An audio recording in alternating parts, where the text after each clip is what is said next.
Sabe, quando a gente pensa em indústria pesada, tipo na construção de um navio ou até numa daquelas oficinas tradicionais de bairro, a imagem que vem à cabeça é quase sempre a mesma, né? Nossa, com certeza. Muito barulho, faísca voando para todo lado. Exato. Faíscas, um barulho ensurdecedor, suor e aquelas máquinas de ferro maciço que parecem tipo indestrutíveis, sabe? É uma imagem de um poder muito cru, quase primitivo mesmo. E a fisicalidade desse cenário não é nenhum exagero.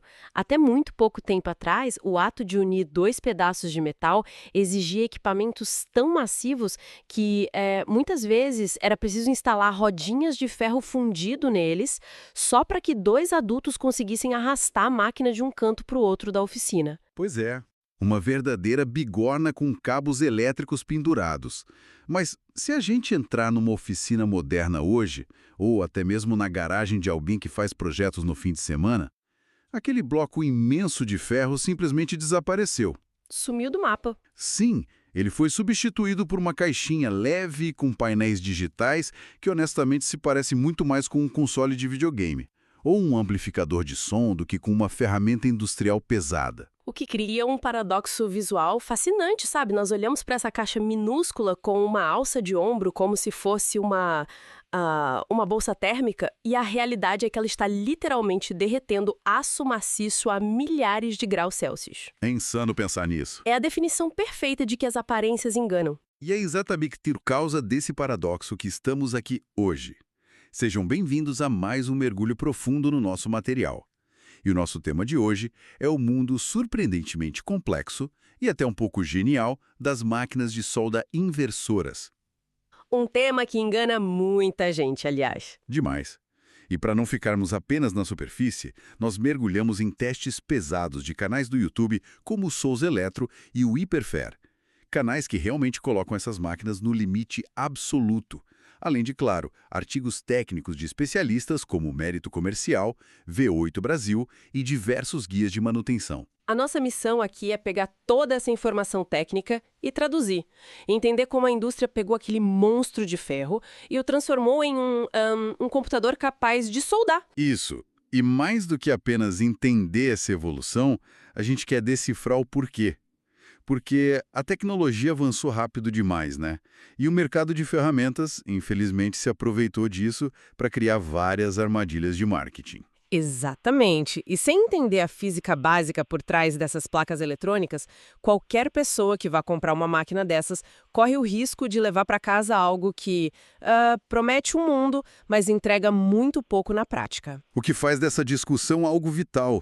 E olha, mesmo para quem nos escuta e não tem a menor intenção de soldar um portão amanhã de manhã, observar como uma indústria inteira abandonou a força bruta e abraçou o processamento de dados é uma aula, sabe? Uma verdadeira aula sobre eficiência, inovação e como ler nas entrelinhas do mercado. Com certeza, é uma mudança de paradigma. Então, bom, vamos destrinchar isso.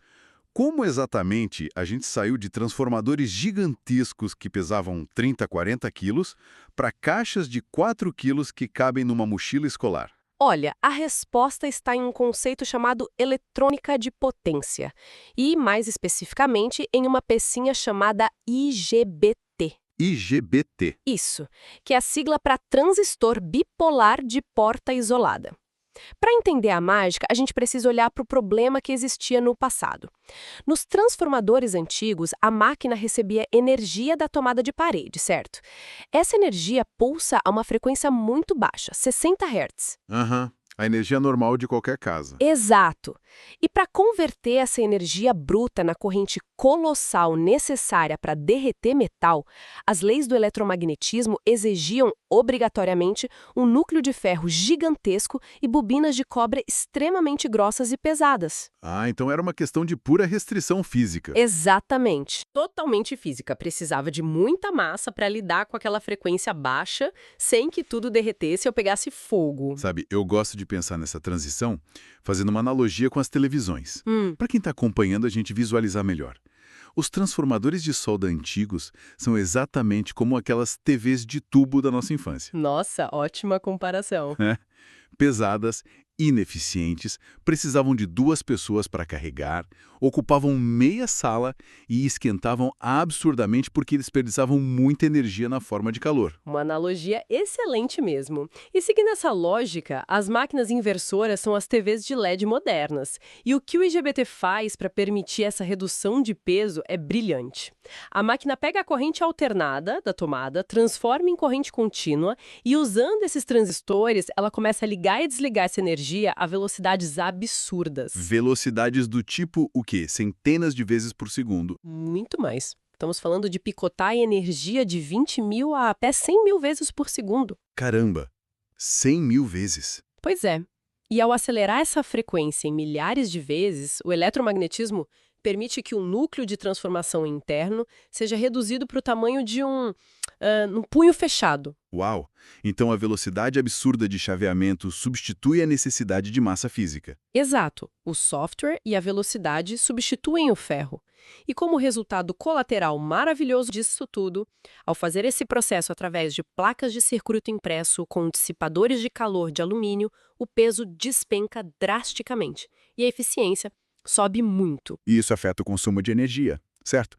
As fontes mencionaram algo sobre a conta de luz. Afeta demais. A economia na conta de luz pode chegar a impressionantes 80% em comparação aos transformadores antigos. Basicamente, toda a energia vai para o derretimento do metal, não para aquecer blocos gigantes de ferro à toa. Isso é incrível. E com esse cérebro eletrônico, os guias também apontam que a máquina consegue dominar diferentes processos de solda com a mesma facilidade, né? Sim, a versatilidade é outro ponto fortíssimo. Tem o MMA, que é o clássico eletrodo revestido, aquela vareta que faz muita faísca. Sendo mais versátil para reparos gerais. Tem o processo MIG-MAG, que usa um rolo contínuo de arame. Que é perfeito para quem precisa de velocidade ou vai trabalhar com chapas bem finas, tipo em funilaria. Exato.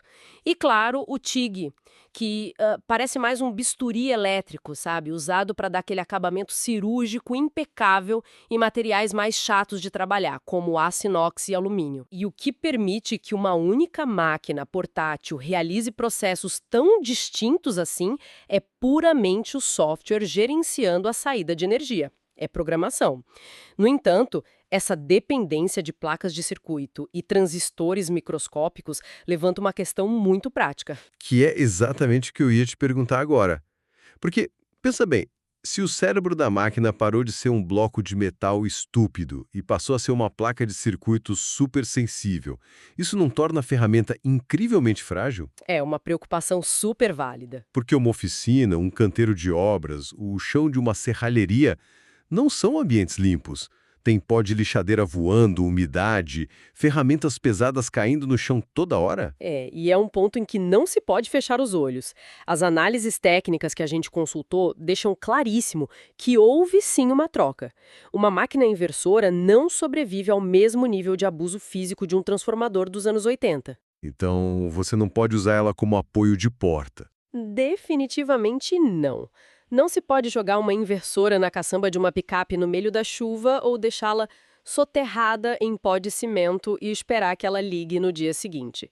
Porém, o consenso da indústria é que os ganhos justificam totalmente essa mudança de comportamento. Os prós superam os contras? Com certeza, a estabilidade do arco elétrico que não falha, a conta de luz muito mais barata e o fato de o operador não destruir a própria coluna toda vez que precisa mudar a máquina de posição. Tudo isso supera a desvantagem de ter que ser um pouco mais cuidadoso com o equipamento. Faz tudo sentido. Bom, e já que estabelecemos que estamos lidando essencialmente com um computador focado em derreter coisas, a gente precisa entender como medir a força real dele, o que nos leva para o conceito mais torturado e manipulado de todo o mercado de ferramentas. Ah, as especificações técnicas? Sim, as especificações impressas na caixa. É aquela famosa sopa de letrinhas que confunde qualquer um. É aí que o marketing agressivo faz suas vítimas diariamente, viu? O canal René Tech Soldas, por exemplo, faz um trabalho brilhante em desmontar essas falácias nos vídeos deles, direcionando a atenção da audiência para a única métrica que realmente importa nesse caso, que é chamada de ciclo de trabalho. Ciclo de trabalho, tá. Porque a armadilha mais comum, pelo que eu entendi, é comprar uma máquina baseando-se apenas naquele número gigante colado na lateral, né? Tipo 250 amperes bem grande em vermelho. Exato. Mas a verdadeira questão nunca é o pico de amperagem. A questão real é, por quanto tempo a máquina consegue sustentar essa força antes de entrar em colapso térmico? Ok. Vamos entender isso a fundo então. Como que esse ciclo de trabalho é calculado no mundo real? A indústria global usa um padrão baseado em períodos contínuos de 10 minutos. Sempre 10 minutos. Então, se a ficha técnica, aquela letra miúda atrás da máquina que ninguém lê, diz que o equipamento tem um ciclo de trabalho de 60% a 160 amperes. Certo, 60% em 10 minutos. Isso quer dizer que, ao soldar nessa potência específica de 160, o operador tem exatos 6 minutos de arco aberto contínuo. Nos 4 minutos restantes para completar os 10, a solda precisa parar. Espera, parar totalmente? Desligar a máquina? Não. A máquina deve permanecer ligada, mas o operador não pode soldar. É um tempo de descanso para que a ventoinha interna consiga resfriar os dissipadores de calor da placa eletrônica. Ah, entendi. Sabe, é a mesma lógica de um atleta de corrida. Fazendo mais uma analogia, o ciclo de trabalho é tipo a rotina do Usain Bolt. Como assim? Bom, ninguém consegue correr os 100 metros rasos na velocidade máxima durante 1 hora sem parar.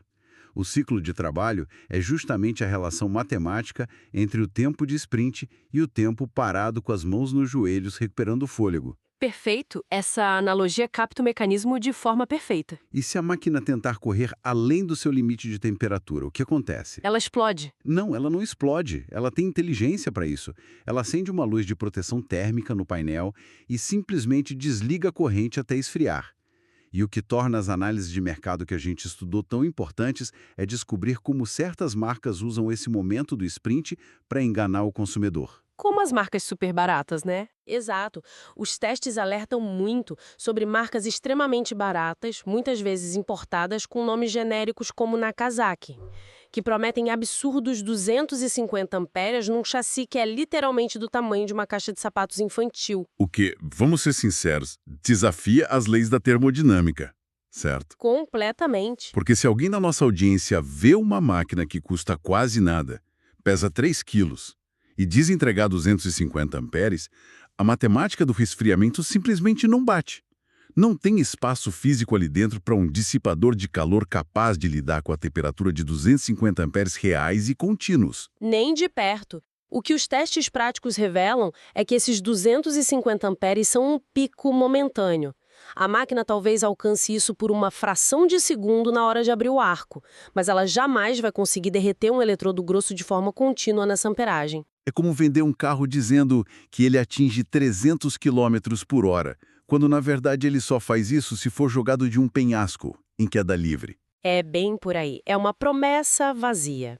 E outro mito gigantesco que cai por terra nos testes práticos é o da máquina bivolt milagrosa. Ah, o bivolt, a promessa de que a ferramenta vai ser um trator independente da tomada em que for ligada, né? 110 ou 220. E mais uma vez a física não perdoa. Muitas pessoas acham que uma inversora automática bivolt vai entregar força máxima tanto na tomada de 110 volts quanto na de 220. E não entrega. Não. Quando olhamos para a física da rede elétrica, a potência é o resultado da voltagem multiplicada pela corrente. Então, para entregar a mesma potência final em uma tomada de 110, a máquina precisaria puxar o dobro de corrente da parede. Ah, e qual o problema disso? O problema é que a fiação de uma casa normal derreteria na hora. Ou o disjuntor da casa cairia no primeiro segundo. Nossa. Então, a inteligência da máquina atua como um limitador de segurança nesse caso. Exatamente. A placa eletrônica detecta que está ligada em 110 volts e corta intencionalmente cerca de 20 a 30% da potência máxima de saída da solda. Ela prefere soldar mais fraco do que incendiar a instalação elétrica do usuário. É tecnologia protegendo o ambiente e protegendo o usuário de si mesmo muitas vezes. Com certeza. E sabe, essa capacidade do software de ler o ambiente em frações de segundo nos traz a uma das partes mais fantásticas dessa evolução toda. Porque se ter uma potência bruta e real estampada na caixa não importa tanto. O que faz uma máquina ser considerada excelente por quem está lá no dia a dia segurando a tocha, suando atrás de uma máscara de proteção? Essa é a grande virada de chave. É aqui que a eletrônica embarcada brilha de verdade. Ela entra para corrigir os erros do ser humano. Sem dúvida. As documentações que a gente leu de marcas líderes como V8 Brasil e Boxer, junto com as análises práticas, todas destacam um trio de recursos inteligentes que alterou fundamentalmente o nível de dificuldade da soldagem, né? O famoso trio Hot Start, Arc Force e Anti-Stick. Isso. E é importante frisar para quem nos escuta que isso não é frescura de marketing. São rotinas de software operando em tempo real, corrigindo a solda. Exato. Quer ver um exemplo de como isso funciona na prática? Vamos olhar para o Hot Start, ou início quente. O que acontece dentro da máquina enquanto o operador está apenas tentando começar a trabalhar? Bom, para iniciar a solda com o eletrodo revestido, você precisa riscar o eletrodo no metal como se fosse um fósforo gigante. O problema é que, naquele momento inicial, o metal está frio. Então a energia precisa ser muito alta nesse exato primeiro milissegundo para conseguir romper a barreira e gerar o plasma do arco elétrico. Entendi. E se a máquina não tiver essa função? Sem ela, o eletrodo gruda, a faísca falha. Mas o Hot Start é genial. Ele percebe o momento exato em que o eletrodo toca a peça e injeta um pulso extra de amperagem bem acima do que foi configurado no painel. Isso garante que o arco acenda de primeira. Um segundo depois, ele estabiliza a energia de volta para o normal. Sensacional. O que evita aquela cena frustrante que a gente vê muito em oficina pequena, de alguém batendo o eletrodo sem parar na peça de ferro, tentando fazer pegar no tranco. Exatamente. E logo em seguida, durante a solda, vem o Arc Force, ou força do arco, que entra em ação quando o fator humano começa a falhar.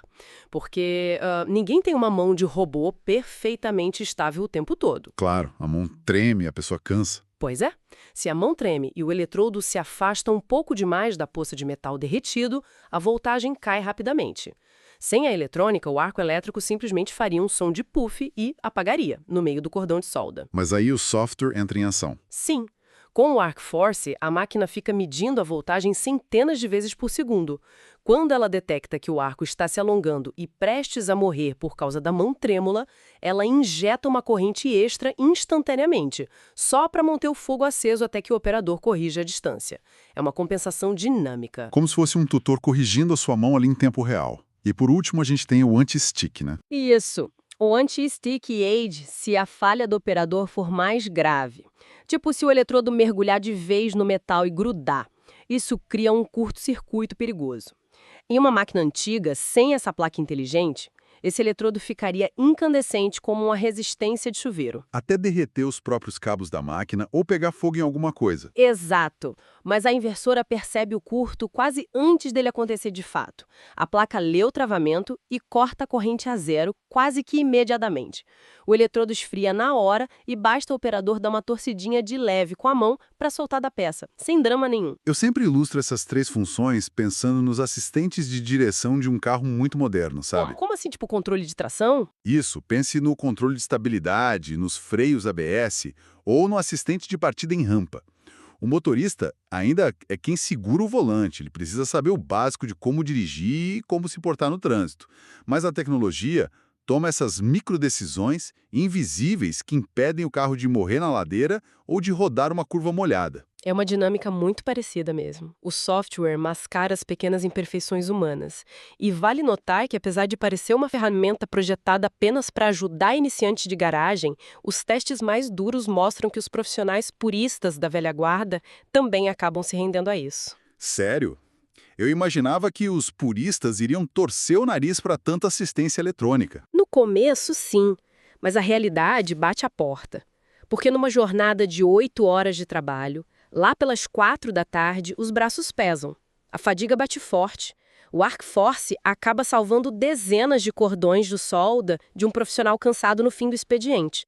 Então, o purismo da técnica manual acaba perdendo espaço para a eficiência, por fato de não precisar lixar e refazer o trabalho. Faz todo sentido. E, olha, aqui é que a coisa fica realmente interessante no nosso mergulho.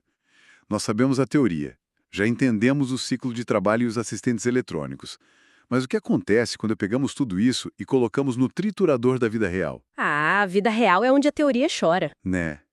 É na prática bruta dos vídeos do YouTube, onde o manual de instruções é literalmente jogado pela janela, que a verdade aparece. E as fontes que a gente analisou não pegaram leve. De jeito nenhum. Os testes que analisamos são impiedosos. E se a gente olhar para o cenário do mercado brasileiro a partir desses testes, vemos divisões muito claras de marcas. Sim, tem categorias bem definidas. Há a tradição de linhas como a Bantam, da ESAB, que entrega uma confiabilidade inquestionável. Eles são os pioneiros, mas cobram caro por cada ampere entregue. É a marca de grife, digamos assim. Depois temos o meio-campo dominante de empresas como a Boxer, com as linhas Flama e Touch. Essas são muito focadas em oferecer tecnologia resistente às péssimas oscilações da nossa rede elétrica, que a gente sabe que no Brasil é um problema sério.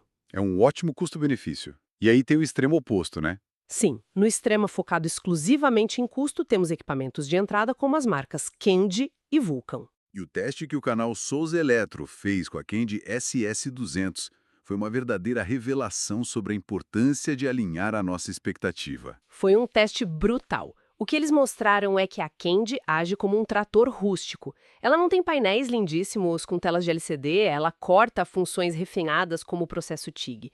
Mas, em compensação, para quem só quer soldar ferro, ela entrega os 200 amperes prometidos para derreter chapas grossas o dia inteiro. É a prova de que, se o orçamento é restrito, se você não tem muito dinheiro para investir, é 1000 vezes melhor comprar uma máquina básica que entregue potência real do que uma muito barata, mas lotada de botõezinhos que derretem no primeiro uso. Exatamente. Honestidade na potência vale mais que enfeite. Mas, sabe, acho que o divisor de águas absoluto, aquele teste que separa mesmo os brinquedos caros das ferramentas sérias e profissionais, foi o teste feito pelo canal Hiperfair. Ah, esse teste entrou para a história. Sim, eles pegaram uma Boxer Flama 201 e um BV e decidiram introduzir no ambiente o famigerado eletrodo de código 6010. Para quem nos escuta e está de fora do meio, explica pra gente, por que um simples bastão de metal de 30 centímetros ganharia a fama de, entre aspas, o terror das inversoras? O terror das inversoras, pois é. A questão é a química dele. O eletrodo 6010 tem um revestimento externo à base de celulose. Ele é projetado especificamente para serviços muito hostis, como soldar tubulações de gás e óleo que estão sujas, molhadas ou enferrujadas lá no meio do mato. Serviço pesado mesmo. Pesadíssimo. Quando essa celulose queima, ela reage de forma extremamente violenta, criando um jato de gás sob extrema pressão para cavar e limpar o metal base enquanto solda. O problema é que, para manter essa queima agressiva, o 6010 causa picos e quedas de voltagem tão erráticos e selvagens no arco elétrico que uma placa inversora barata simplesmente enlouquece. É informação demais por software ruim em lidar. Sim, a máquina barata tenta ler a voltagem, vê aquela oscilação absurda subindo e descendo e entende que a máquina está em pane ou que está entrando em um curto-circuito grave. E, por segurança, o software simplesmente aciona um bloqueio de emergência e desliga o arco no meio do trabalho. Caramba! E aí o operador fica ali, no escuro, segurando a tocha com a máquina inoperante. Exato, fica na mão. E no teste extremo do Hiperfair, eles forçaram a Boxer com esse exato cenário caótico do 6010. E a diferença de engenharia ficou muito clara. A máquina sustentou a queima do eletrodo celulósico até o último milímetro, sem piscar, sem falhar. E por que ela consegue fazer isso enquanto as outras param? Porque a engenharia interna dela contempla componentes superiores. Tem capacitores muito maiores para segurar os picos, transistores barrudos e principalmente um código de software refinado o suficiente para entender o contexto. O software lê aquela bagunça e pensa, ok, o arco está caótico, mas isso é característica do eletrodo 6010.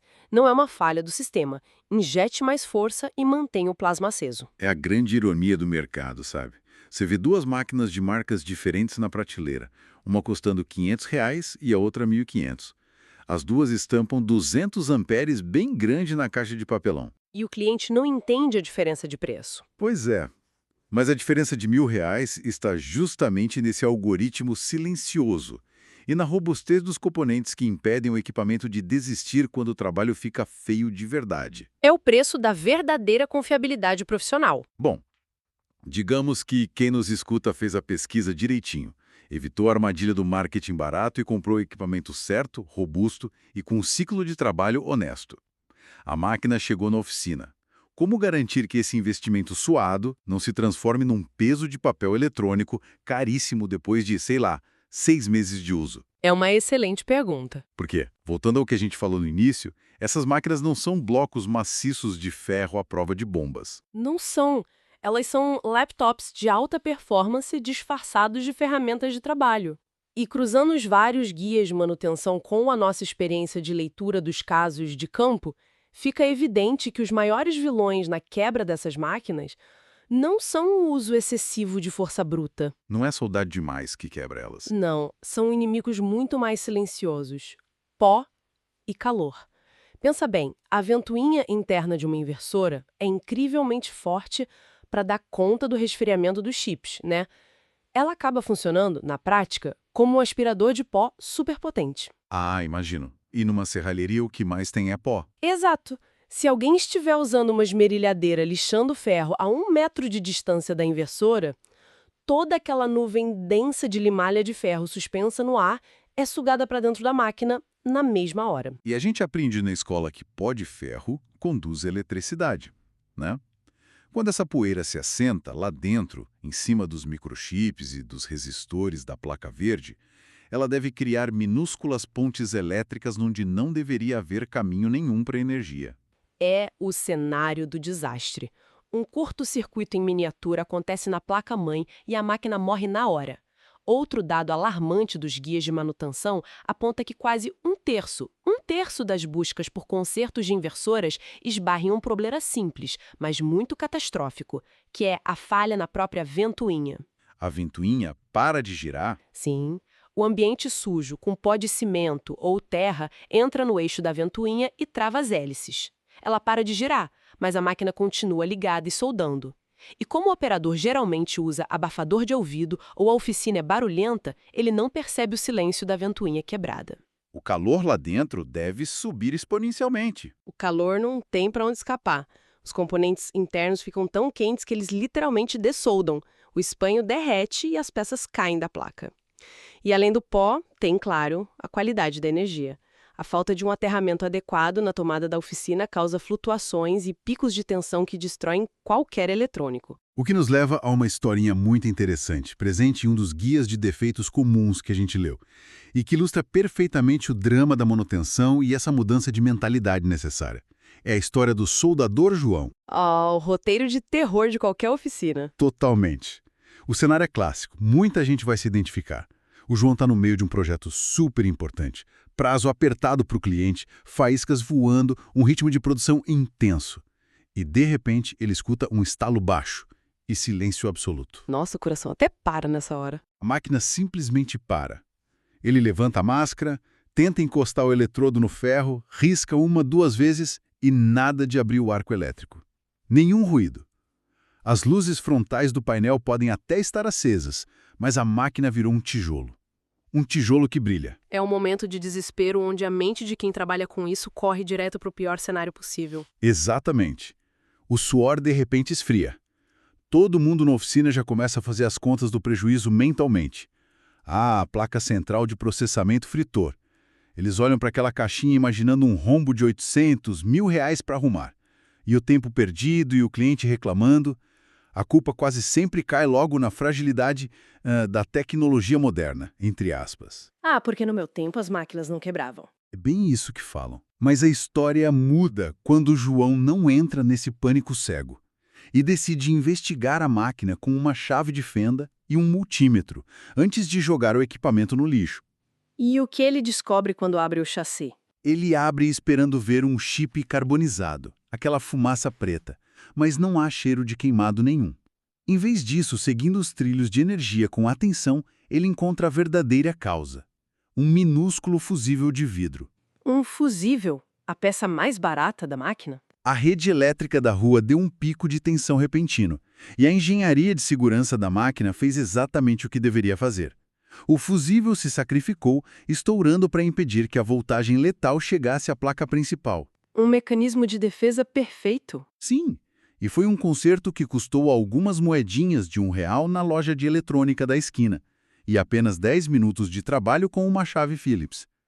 Então, o que tudo isso significa no fim das contas para a nossa audiência? Significa que a gente precisa tratar a ferramenta com o respeito que a complexidade dela exige hoje em dia. Ninguém com um pingo de bom senso deixaria o seu próprio notebook na beira de uma janela, tomando chuva e acumulando pó de cimento, esperando que ele iniciasse o Windows perfeitamente no dia seguinte. A arquitetura interna de uma inversora de solda moderna exige um mesmíssimo nível de consciência ambiental do usuário. A manutenção preventiva é o grande segredo.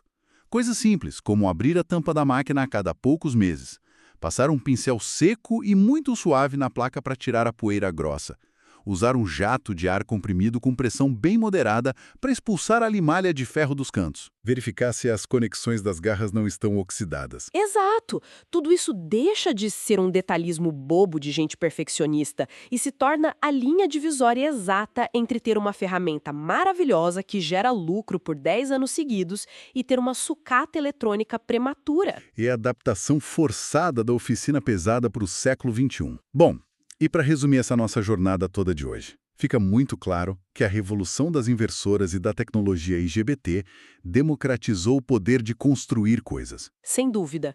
Hoje, qualquer pessoa pode ter na prateleira de casa, do lado dos livros, uma máquina capaz de construir a estrutura de aço de um galpão. Mas esse poder maravilhoso exige que o usuário abandone a ingenuidade, aprender a decifrar que o ciclo de trabalho é o que dita a força real de uso. Desconfiar dos picos de amperagem estampados em caixas minúsculas e muito baratas e entender que essa eletrônica exige limpeza e cuidados periódicos. Isso transforma qualquer consumidor leigo em um especialista imune a fraudes de mercado. E mais do que nunca, a informação técnica de verdade e o entendimento prático de como a máquina funciona se tornaram as ferramentas de proteção mais valiosas de um soldador, antes mesmo de abrir a carteira na loja. E isso nos leva à reta final da nossa exploração de hoje.